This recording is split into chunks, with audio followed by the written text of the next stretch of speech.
With Brett Kavanaugh likely to be confirmed to the Supreme Court, let's take a look at the FBI investigation into the sexual assault accusation against him. This was supposed to offer some clarity for this whole process, but really has only appeared to give an excuse to Republicans to say that, yes, there was an investigation into him and we found nothing. So let's first take a look at what some Democrats are saying about this. So here's a clip from Bob Menendez and Jeff Merkley. So, Senator, you just read the FBI background report on Kavanaugh. What are your thoughts? Well, that report, if that's an investigation, is a bullshit investigation. The reality is that is not a full and thorough investigation. Evidently, the Republicans who gave the direction to the FBI of what could be investigated was extremely limited. I hear a lot about lack of corroboration. Well, you don't get corroboration if you don't talk to corroborating witnesses at the end of the day, and that obviously didn't happen here. And so I'm amazed. I'm amazed that for the highest court in the land, this is the type of report the FBI produces. Debbie Ramirez's team, they provided 20 people who should be interviewed because they had corroborative information. None of them apparently were talked to. We have Dr. Ford, who provided 8 names. None of them were talked to. In his freshman dorm, Kavanaugh had a suite mate named Kenneth Oppold. Kenneth Oppold contacted the FBI and said, "Come talk to me because I heard this story that year." And he proceeded to make many efforts to contact the FBI. They did not respond. He is a professor at Princeton Theological Seminary, and he was not contacted. So Menendez calls this a bullshit investigation. Merkley discusses how certain key individuals were not interviewed, like witnesses in the Ramirez allegation, and certain individuals in the Ford allegation were not interviewed by the FBI. So this is the general feeling from the Democratic Party, that this FBI investigation didn't go nearly far enough or really anywhere. Now, Republicans on the other side, of course, are all saying that this investigation was great. It clears everything up. Now we know that Judge Kavanaugh, there's nothing to this.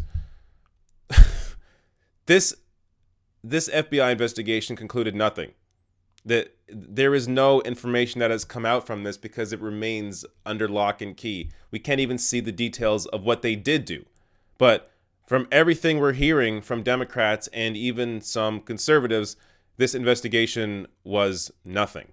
So let me show you one of those conservatives that are saying that this FBI investigation really should have done more.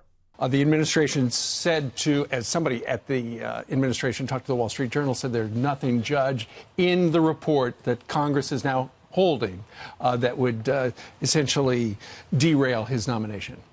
Well, we haven't seen it, and I would offer a slightly dissenting view. I was disappointed that they didn't interview Judge Kavanaugh and Dr. Ford and a few more people, because now the people that don't want Judge Kavanaugh confirmed, whether they don't want him confirmed because of a perception that he's ideologically against them or because they really believe the allegations against him, now have more ammunition and more doubt to say, why was the FBI held back? Was the FBI used as a political instrument yet again? Why weren't they just allowed to interview whoever they wanted, including the 2 principals, Judge Kavanaugh and Dr. Ford? So even conservative Judge Napolitano is perplexed as to why this investigation didn't go further. And really, to show you how unprecedented this is, journalist Elizabeth Brunig tweeted about the work that she did herself while investigating a sexual misconduct story. For context, I interviewed 44 people for Amber Wyatt's story. I interviewed central figures several times each, also, as it's helpful to come back to sources with further info as you acquire it. Also notable, the 44 interviews are just the people who would talk. I made efforts to reach about a dozen more who wouldn't. So this is work from a single journalist into a sexual misconduct story. She did more work herself than the FBI, the entirety of the FBI working on this case did. Now, you may say, but David, that's a different case. You can't compare these different cases. Well, let me show you a clip from a New York Times reporter talking about this FBI investigation. This FBI apparently reached out to 10 people total. It interviewed 9. We don't know why the 10th wasn't actually interviewed. And, it may be that those 9 are plenty, but but our reporters here with far fewer resources have interviewed far more than 9 people in just a few days on this subject, as has, NBC and the Washington Post and everybody else. So one of the things they decided to do was to look just at the allegations that Dr. Blasey Ford and Deborah Ramirez brought up, and not at these other questions that people have been raising, like, did he fully tell the truth about the level of his drinking, right? A lot of the people who've come forward in the last few days that we've interviewed and you've interviewed have talked about whether Judge Kavanaugh was a stumbling drunk or whether he, could have blacked out and so forth, in contrast to his testimony seeming to underplay that. That was not part of the FBI's mandate here. There's just so much here. The New York Times have, with less resources, interviewed, of course, more people during this entire thing. Again, why should journalists be doing better work investigating than the actual investigators, the FBI? It really doesn't make any sense. Now, imagine this was a Hillary Clinton presidency. This is a Hillary Clinton Supreme Court nominee. I'm saying this in case you are a conservative or you hate Hillary Clinton. Imagine it's the other way around. I wouldn't be on board with this.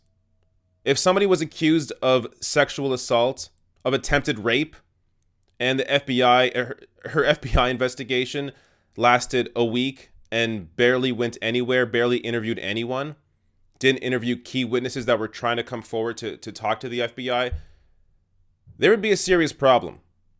I would hope conservatives would be freaking out about this, and I and many other progressives and liberals would be too. It wouldn't make any sense. You need to do an actual investigation into these allegations. Now, another part mentioned there is the FBI also didn't look into his drinking. Didn't look into see whether Kavanaugh consistently lied to the Senate Judiciary Committee about the extent of his drinking. So I have a previous video breaking down Kavanaugh's many lies in terms of whether it's his drinking, whether it's terms like Devil's Triangle, boofing, Renata alumnius, these terms that he made up new definitions for, but mean other things according to his own classmates. So he lied over and over and over again. And if they interviewed his own college roommate, who is willing to be interviewed by the FBI, they may have discovered some actual facts about Kavanaugh. When Brett started saying things about his drinking and his use of certain words, sexually oriented words, I knew he was lying because he was my roommate. We were in a room together. Our beds were 10 feet apart for a couple of months. What struck me and made me more interested in speaking out about it is not only did I know that he wasn't telling the truth, I knew that he knew that he wasn't telling the truth. So just for the record, you've never been contacted either now or in any past investigation? I've never been contacted about Brett by the FBI ever. All right. So if the FBI was actually concerned about getting to the truth, then they would be concerned about Kavanaugh potentially lying during his hearing, lying about the extent of his drinking, lying about the various terms that he gave new definitions for, lying about vomiting being because he doesn't like spicy food. I mean, why would you not interview his college roommate that knew him fairly well, slept 10 feet from him during the same time frame? I mean, these sorts of little lies lead to bigger lies. If Kavanaugh was willing to lie about the extent of his drinking in high school and college, then he's willing to lie about attempted rape. And this isn't even the end of the lies. So the video that covered his hearing, I didn't even get into this lie that I wasn't aware of until I read about it. And that's Kavanaugh's, his lie about the Ramirez story, when he heard about it. So this is what he said during the hearing. When did you first hear of Ms. Ramirez's allegations against you? In the period since then, in the New Yorker story. Did the ranking member or any of her colleagues or any of their staffs ask you about Ms. Ramirez's allegations before they were leaked to the press? No. Okay, Here, Brett Kavanaugh is claiming that he didn't hear about this Ramirez accusation until it hit the New Yorker piece in the press. But now we know that was a lie. We have text message proof showing that he was contacting classmates about Ramirez before her story came out publicly in the New Yorker, which either means that he remembers what he did to Ramirez and wanted to influence other people that may have been in the room at the time, or he was told from friends that Ramirez was getting the story ready and for him to prepare. So he was also likely trying to influence other witnesses that were in the room. Regardless, either way, he was lying. There's text message proof that Kavanaugh knew about this story before it hit the New Yorker. So what does... forget about what I think about perjury. Forget about what Democrats think about perjury. What does Lindsey Graham think about it? Senator Lindsey Graham is among Kavanaugh's most ardent defenders and will likely vote to confirm the judge no matter how many lies he may have told. Back in the 1990s, however, when he was in the House, Graham was at the head of the Republican brigade that came close to bringing down President Bill Clinton for having lied about his affair with the White House intern Monica Lewinsky. Graham blasted those who dared to pretend that perjury didn't rise to the level of a high crime or misdemeanor, and strongly suggested that lying under oath merited removal for any high-level government official, not just a president. People are looking at the facts and coming to realize the president committed serious crimes, and it's not just about sex. The idea of this is an accusatory function here. We're not the trial. The trial's in the Senate. Our job is to find credible evidence. If there is warning impeachment from that evidence, grand jury perjury, obstruction of justice by the president, I think are high crimes or misdemeanors. The only thing to change my mind would be direct, honest candor on his part. The president has to earn censure. I have lost no sleep worrying about the fact that Bill Clinton may have to be removed from office because of his conduct. I have lost tons of sleep thinking he may get away with what he did. I mean, come on. The hypocrisy here is so thick. Now, you might be fooled into thinking that this entire fight is just completely partisan, but once you get outside of the Senate, get outside of the House, and talk to other people, you may realize that, hey, there are people out here that likely should be on Kavanaugh's side, but they aren't. So let me give you some examples. Retired U.S. Supreme Court Justice John Paul Stevens, a lifelong Republican, told a small crowd in Boca Raton that Judge Brett Kavanaugh's performance at confirmation hearings should disqualify him. The senators should pay attention to this. From the Hill, 900 female law school faculty professors sign letter opposing Kavanaugh.